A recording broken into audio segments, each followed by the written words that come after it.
ஆக்சுவலாக சொல்ல போனால் நீதிமொழிகள் 1-9 வாசித்தீங்கன்னா அங்கே 2 பெண்கள் வர்ணிக்கப்படுகிறார்கள். ஒரு பெண் அழகான ஒரு நல்ல பெண், இன்னொரு பெண் விபச்சாரியான ஒரு மோசமான ஆபத்தான பெண். 2 பெண்களும் கூப்பிடுறாங்களாம்.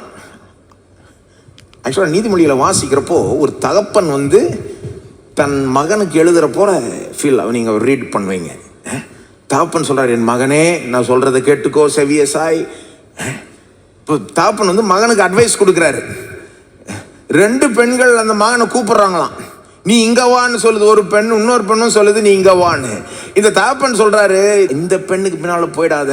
எந்த பெண்ணுக்கு பின்னால? இந்த விபச்சாரியான ஸ்திரீ. ஆக்சுவலா நீதிமொழிகள் 9:13 மதியற்ற ஸ்திரீ அப்படின்னு தமிழ்ல வருது. a woman named folly அப்படின்னு வருது ஆங்கிலத்தில். இந்த ஒரு பெண்ணுக்கு பேர் மூடத்தனம்,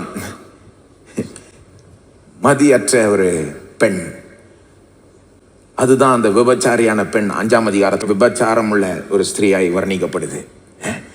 அந்த பெண் கூப்பிடுது, ஆனா அங்க போகாதன்றாரு எழுத்தாளர். அங்க போயிடாத. இன்னொரு பெண்ணு கூப்பிடு, அந்த பெண்ணுக்கு பின்னால போன்றாரு. இந்த பெண்ணுக்கு பேர் என்னது? ஞானம். இது அழகான பெண், இது நல்ல பெண். நீ இந்த பெண்ணை அடைஞ்சா அப்படிதாங்க வருது. நீ இந்த பெண்ணை அடைஞ்சன்னா உனக்கு எல்லாமே கூடவே கிடைச்சிடும். அதை தான் சொல்ல வராங்க இங்க.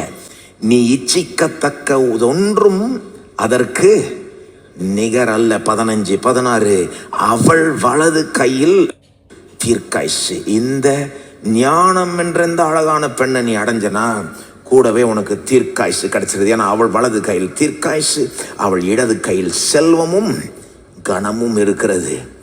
அவள் வழிகள் இனிதான வழிகள், அவள் பாதைகள் எல்லாம் சமாதானம்னா ஷலோம், எந்த குறைவும் இருக்காது.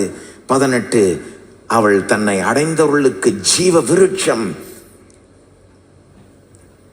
அவளை பற்றி கொள்ளுகிற எவனும் பாக்கியவான். அவள் தான் கரெக்டான மொழிபெயர்ப்பு. தமிழ்ல அதை என்னமோ காரணத்துக்கு விட்டுட்டாங்க. அதின் போயிட்டாங்க. பாயிண்ட் என்ன? ஞானம் ரொம்ப வேல்யூபிள், ரொம்ப மதிப்புள்ளது.